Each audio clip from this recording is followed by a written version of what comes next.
मते समस्त को ए संध्या उपासना रे आशीर्वाद करतु। आमे वाक्य मध्य को जाउथबा आसंते बेले आमे वाक्य खोलिबा ईश्वर पर वाक्य माने पाठ करूथिबा।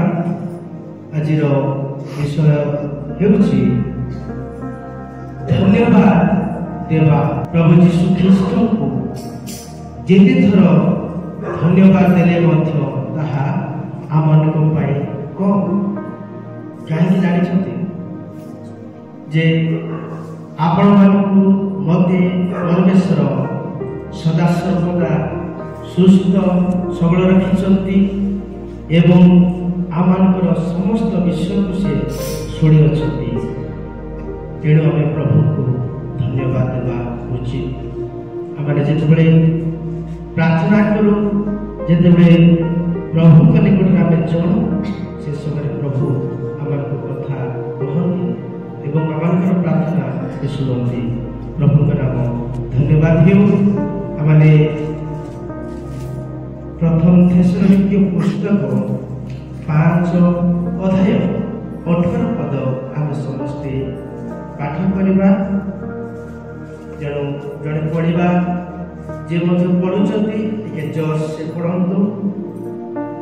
सब अवस्था रे धन्यवाद दियो कारण तुमको विषय रे ख्रीष्ट यीशु को करे ଏହା ईश्वर को अभिमान। सब अवस्था रे धन्यवाद दियो। बर प्रिय प्रभु को दास दासी प्रिय प्रभु को मां बापा सब अवस्था रे आम मान पाखे थाउ किबा न थाउ आम सब अवस्था रे धन्यवाद देवा आवश्यक रही। बेले बेले आम जीवन रे उड़ा पड़े आम प्रभु को ठारो दूर को चली जाओ नहीं। प्रभु केबे मध्य आम छाड़ी जाती से प्रेम केबे मध्य आम पुणा कर जाती। तेणु सब अवस्था रे आमाने रोगर थिले मध्य आमाने अभाव रे थिले मध्य आमान पाखरे खाइबा पाई पिंदिबा पाई नथिले मध्य आमे प्रभु को केबे मध्य धन्यवाद न देई रहिबा नाही। एठारे दाऊद वक्ता कहंती बा दाऊद कहंती एठारे जे तांको जीवन परमेश्वर बड़ परिचंती रक्षा परिचंती सेति पाई से धन्यवाद देउछि। गीत सहित पुस्तक लाग देखो सब अवस्था रे से सोइतिबा बेले बसितिबा बेले सब समय से धन्यवाद देउछि। सब अवस्था रे आज आमे मध्य धन्यवाद रूप को बड़ी देउछि जोटा कि रम्य पुस्तक 12:1-2 पद अनुसार लिखा जाय अछि जे कोन लिखा जाय अछि अतएव हे भाई माने मु तुम मानकु ईश्वर को दया हेतु विनती करूछि तुम्बे माने अपना शरीर सजीव पवित्र को ईश्वर को सुग्राह्य बलि रूपे उत्सर्ग कर। आ प्रभु को ठारे निज शरीर को बड़ कर उत्सर्ग कर। धन्यवाद अर्थ निज को प्रभु को ठारे समर्पित करबा प्रभु को ठारे निज को सबमिट करबा या होछि प्रभु को ठारे थैंक्स गिविंग बा धन्यवाद रूप को बलि अटे। गीत संहिता 139:14-16 पद पढ़िबा।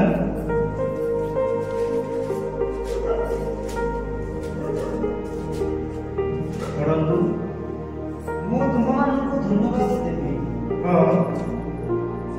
मु तुमको धन्यवाद देबी कारण मु भयंकर और आश्चर्य रूपे निर्मित। मु एथि पई तुमको धन्यवाद देबी मु भयंकर भावरे निर्मित आश्चर्य भावरे सेथि पई मु तुमको धन्यवाद देबी। के धन्यवाद देउछि दाऊद एथि पई से धन्यवाद देउछि भयंकर भावरे से निर्मित। गीत संहिता 128:1 पद ଯେଉଁମାନେ ସଦାପ୍ରଭୁଙ୍କୁ ଭୟ କରନ୍ତି ଆଉ ଯେଉଁମାନେ ସଦାପ୍ରଭୁଙ୍କୁ ଭୟ କରନ୍ତି ଓ ତାହାଙ୍କ ପଥରେ ଚାଲନ୍ତି ସେମାନଙ୍କର ପ୍ରତ୍ୟେକ ଲୋକ ଧନ୍ୟ। ଆଉ ସେମାନଙ୍କର ପ୍ରତ୍ୟେକ ଲୋକ ଧନ୍ୟ। ଯେଉଁମାନେ ବାକ୍ୟ ଅନୁସାରେ ଜୀବନ କାଟନ୍ତି ସେମାନେ ଧନ୍ୟ।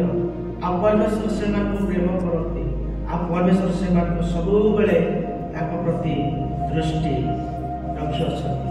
ସେଥିପାଇଁ ଆମେ ପ୍ରଭୁଙ୍କୁ ଧନ୍ୟବାଦ ଦେବା। ଯଦି ଆମମାନଙ୍କ ପାଖରେ ପରମେଶ୍ୱର ଅଛନ୍ତି ଆମେ ସବୁବେଳେ ଧନ୍ୟବାଦ ଦେବା ଆବଶ୍ୟକ। ଯଦି ତାହାଙ୍କର ପ୍ରେମ ଆମମାନଙ୍କୁ ସବୁବେଳେ ଆବରି ରଖିଛି ସେଥିପାଇଁ ତାକୁ ଧନ୍ୟବାଦ ଦେବା। ପ୍ରଭୁ ଆମମାନଙ୍କୁ ସବୁବେଳେ ଆଉ ସବୁ ଅବସ୍ଥାରେ ଆମମାନଙ୍କ ସହିତ ସେ ଛିଡ଼ା ହେଇଛନ୍ତି, ଆମମାନଙ୍କୁ ସେ ପ୍ରେମ କରୁଛନ୍ତି। ପ୍ରଭୁଙ୍କ ନାମ ଧନ୍ୟବାଦ ହେଉ। ଆସନ୍ତୁ ଆଉ ଗୋଟେ ପଦପର୍ବ ଆମେ ପଢ଼ିବା। ଗୀତ ସଂହିତା 91:1-5 ଆମେ ପଢ଼ିବା। ଯେଉଁ ଜଣ ସର୍ବପରିଷ୍ଠଙ୍କ ଆବୃତ ସ୍ଥାନରେ ବାସ କରେ ସେ ସର୍ବଶକ୍ତି ମାନଙ୍କ ଛାୟା ତଳେ ବସତି ଆଉ ସେ ସର୍ବଶକ୍ତି ମାନଙ୍କ ଛାୟା ତଳେ ବସତି କରନ୍ତି। ମୁଁ ସଦାପ୍ରଭୁଙ୍କ ବିଷୟରେ କହିବି, ମୁଁ ସଦାପ୍ରଭୁ ବିଷୟରେ କହିବି, ସେ ମୋର ଆଶ୍ରୟ ଆଉ ସେ ମୋର ଆଶ୍ରୟ ଓ ମୋର ଦୁର୍ଗ। ସେ ମୋର ଦୁର୍ଗ। କାହିଁକି ଜାଣିଛନ୍ତି? ଆମମାନଙ୍କୁ ସେ ପ୍ରେମ କରନ୍ତି। ତାଙ୍କର ଦୟା, ତାଙ୍କର କରୁଣା, ତାଙ୍କର ଅନୁଗ୍ରହ ଆମମାନଙ୍କ ପ୍ରତି ସଦା ସର୍ବଦା ଲାଗି ରହିଅଛି। ସେଥିପାଇଁ ଆମେ ପ୍ରଭୁଙ୍କୁ ଧନ୍ୟବାଦ ଦେବା ଆବଶ୍ୟକ ରହିଅଛି। ଆଉ ଗୋଟେ ପଦପର୍ବ ପଢ଼ନ୍ତୁ। ସେଇ ଗୀତ ସଂହିତା 115-13 ପଦ ଗୋଟେ ପଢ଼ନ୍ତୁ। ସେ ସଦାପ୍ରଭୁଙ୍କ ଭୟକାରୀ ସାନ ଓ ବଡ଼ ସମସ୍ତଙ୍କୁ ଆଶୀର୍ବାଦ କରିବେ। ସଦାପ୍ରଭୁଙ୍କର ଦୃଷ୍ଟିରେ କେହି ସାନ ବଡ଼ ନୁହନ୍ତି, ସେ ସମସ୍ତଙ୍କୁ କ'ଣ କରିବେ? ଆଶୀର୍ବାଦ କରିବେ। କାହାକୁ ପାତ୍ର ଅନ୍ତର କରିବେ ନାହିଁ। ସେ ସମସ୍ତଙ୍କୁ ସମାନ ଦେଖୁଛନ୍ତି, ତେଣୁ ସମସ୍ତଙ୍କୁ ସେ ଆଶୀର୍ବାଦ କରିବେ। ଆମେ ସମସ୍ତେ ହାଲେଲୁୟା ପ୍ରେଜ୍ ଦ ଲର୍ଡ। ଆମମାନଙ୍କୁ ପରମେଶ୍ୱର ଉଚ୍ଚ ନିଚ ଦେଖୁନାହାନ୍ତି, ସମାନ ଦେଖୁଛନ୍ତି। ତେଣୁ ପ୍ରଭୁଙ୍କୁ ଆମେ ଧନ୍ୟବାଦ ଦେବା ଆବଶ୍ୟକ। ଆଉ ଗୋଟେ ପଦପର୍ବ ଆମେ ଦେଖିବା। ଇସାୟ 46:4 ପଦକୁ ଦେଖନ୍ତୁ। ସେମାନେ ତାହାଙ୍କୁ ସ୍କନ୍ଧର ବହି ନିଅନ୍ତି ଓ ତାହାକୁ ବହି ତାହାର ସ୍ଥାନରେ ତାହାକୁ ରଖନ୍ତି। 46:4 ପଦ। ପୁଣି ଆମେ ତୁମମାନଙ୍କର ବୃଦ୍ଧାବସ୍ଥା ପର୍ଯ୍ୟନ୍ତ ସେହି ଅଟୁ ଓ ପକ୍ଷୀ କେଶ ପର୍ଯ୍ୟନ୍ତ ହିଁ ଆମେ ତୁମମାନଙ୍କୁ କହିବା। ଆମମାନଙ୍କୁ ପରମେଶ୍ୱର ବୃଦ୍ଧା ଅବସ୍ଥା ଯାଏ ମଧ୍ୟ କ'ଣ କରିବେ? ବହିବେ ବା ଦାୟିତ୍ୱ ନେବେ। ତ ଆମେମାନେ ପରମେଶ୍ୱରଙ୍କ ନିକଟରେ ଅତି ମୂଲ୍ୟବାନ। ପରମେଶ୍ୱର ଆମମାନଙ୍କୁ ଅତି ମୂଲ୍ୟ ଦେଇ କ୍ରୟ କରିଛନ୍ତି। ଆମମାନଙ୍କୁ ପରମେଶ୍ୱର ସମସ୍ତଙ୍କ ଠାରୁ ଅଧିକ ପ୍ରେମ କରନ୍ତି।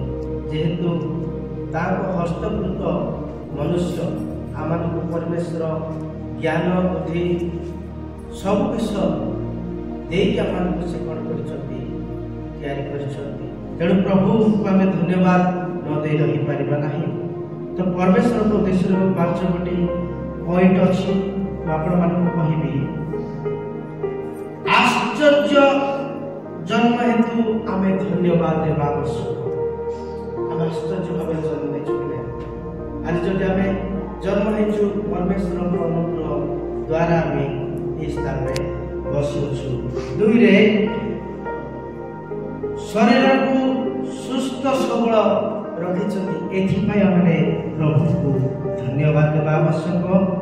ଜୀବନରେ ବଞ୍ଚାଇ ରଖିଛନ୍ତି, ଏଥିପାଇଁ ପରମେଶ୍ୱରଙ୍କୁ ଆମେ ଧନ୍ୟବାଦ ଦେବା ଆବଶ୍ୟକ। ବର୍ଷ ପରେ ବର୍ଷ ପରମେଶ୍ୱର ବଞ୍ଚାଇ ରଖିଛନ୍ତି, ଏଥିପାଇଁ ଆମେ ପରମେଶ୍ୱରଙ୍କୁ ଧନ୍ୟବାଦ ଦେବା ଆବଶ୍ୟକ। ସେ ଆମମାନଙ୍କର ଦାୟିତ୍ୱ ଆଉ ଯତ୍ନ ନିଅନ୍ତି, ଏଥିପାଇଁ ପରମେଶ୍ୱରଙ୍କୁ ଆମେ ଧନ୍ୟବାଦ ଦେବା ଆବଶ୍ୟକ ରହିଅଛି। ସେ ଆମକୁ ପ୍ରେମ କରନ୍ତି, ସେ ଆମକୁ କରୁଣା ଦିଅନ୍ତି, ସେ ଆମମାନଙ୍କ ପ୍ରତି ତାଙ୍କର ସ୍ନେହ ଦିଅନ୍ତି, ସେଥିପାଇଁ ଆମେ ତାହାକୁ ଧନ୍ୟବାଦ ଦେବା ଆବଶ୍ୟକ। से विश्वस्त परमेश्वर से आमे तांको धन्यवाद देवा आवश्यक। गीत सहित 105 पद पढ़तु। Hallelujah, praise the Lord. कारण सदा प्रभु मंगलमय, कारण सदा प्रभु मंगलमय, ताहांको दया अनंत काल स्थायी, आ ताहांको दया अनंत काल स्थायी, तार अंत नाही, अनंत काल पर्यंत स्थायी। आमे जदि प्रभु को पाइछु ताहले आमे प्रभु केबे मते छाड़िबा नाही। से अनंत काल पर्यंत से आमे कोन करिवे, तार मंगल दया आमे प्रति रखिछथि। तेणु आमे प्रभु केबे मते छाड़िबा नाही एवं धन्यवाद न दे रहिबा नाही। आमे चालिला बेले, उठिला बेले, बसिला बेले, सब अवस्था रे प्रभु यीशु ख्रीष्ट को धन्यवाद देबा आवश्यक रही अछि। से भरोसा योग्य परमेश्वर अटंती। तेणु आमे ताको धन्यवाद देबा आवश्यक। धन्यवाद देबा या तो साधारण कथा नुहे परमेश्वर ठारे, किंतु आमान परमेश्वर जे धूली रूपण परिचति उठैचति, एथि में आमे ताको धन्यवाद देबा आवश्यक। जिसाय तार 9-6 पद पढ़ंतु।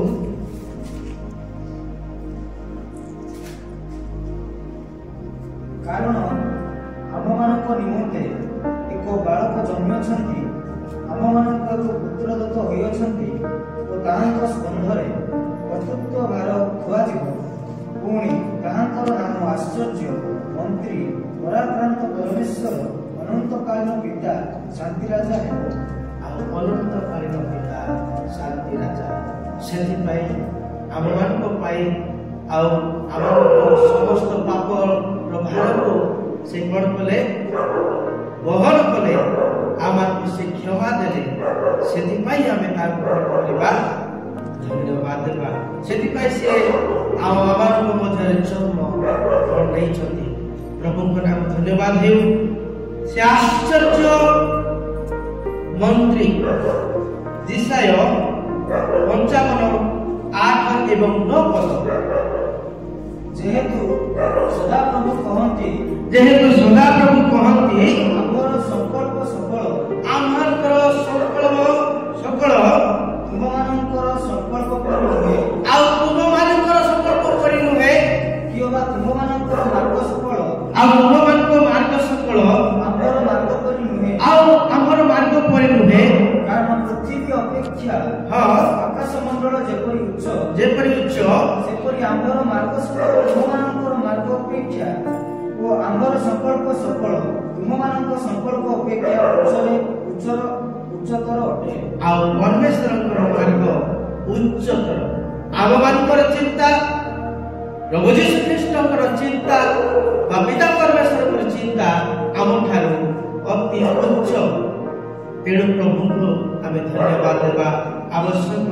आमଙ୍କର चिंता, आमଙ୍କର सब विषय ठारू परमेश्वरଙ୍କର सब चिंता एवं तांकर मार्ग उच्च। तेणु प्रभु को आमे धन्यवाद देबा। से मंत्री साहाय्य करंती, आमको स्वर्ग रे थाई आमकर प्रार्थना से सुनती। जहन 14:16 पद।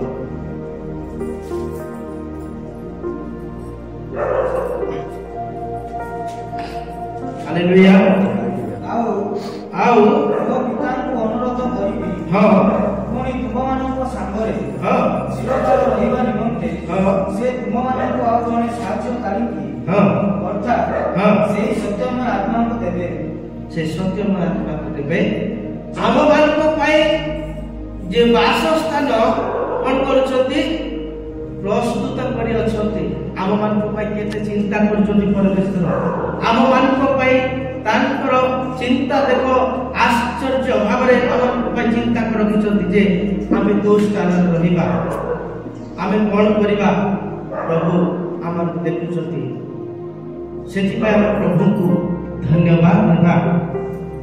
माइटी गॉड बा पराक्रांत परमेश्वर तांकर नाम आमे एक प्रकार कहिबा बोले प्रभु यीशु ख्रीष्ट होचथि आमकर हीरो। कोन होचथि?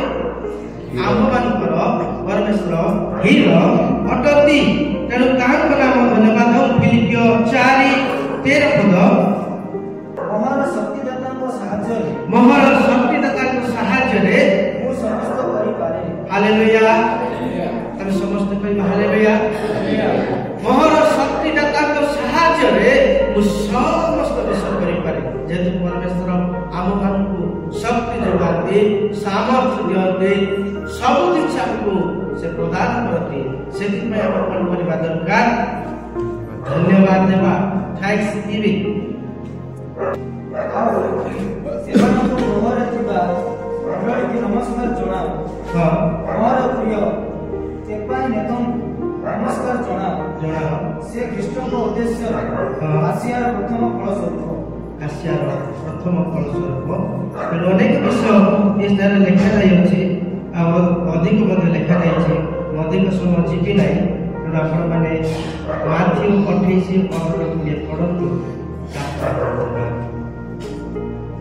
ପୁଣି ଯୀଶୁ ସେମାନଙ୍କ ନିକଟକୁ ଆସି ସେମାନଙ୍କ ନିକଟକୁ ଆସି ଆଳାପ କରି କହିଲେ ସ୍ୱର୍ଗ ଓ ପୃଥିବୀର ସମସ୍ତ ଅଧିକାର ମୋତେ ପ୍ରଦତ୍ତ ହୋଇଅଛି। ସ୍ୱର୍ଗ ଓ ପୃଥିବୀର ସମସ୍ତ ବିଷୟ ମୋତେ ପ୍ରଦତ୍ତ ହୋଇଅଛି।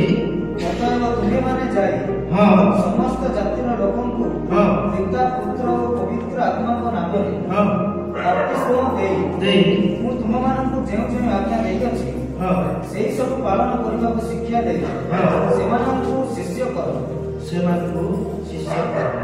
ଯେହେତୁ ଏଠି ଆମେ ଗୋଟେ ବିଷୟ ଦେଖୁ ଯେ ଧନ୍ୟବାଦ ଆମେ ଯୋଉ ଦେଉଛୁ परमेश्वर को हमें कौन दे संतुष्ट करबा परमेश्वर को हमें कौन कहे प्रभु को संतुष्ट करबा हालेलुया तो जो जो शिक्षा परमेश्वर देछ ताको हमें कौन करबा दरकार मानिबा दरकार करबा दरकार पालन करबा दरकार तेबे जाई परमेश्वर को धन्यवाद हमें दे पाछु हालेलुया तेणु शांति राजा बा राजकुमार बोले परमेश्वर को कह प्रभु आमको यही वाक्य आज सन्ध्या पासन प्रत्येक को आशीर्वाद करूँ।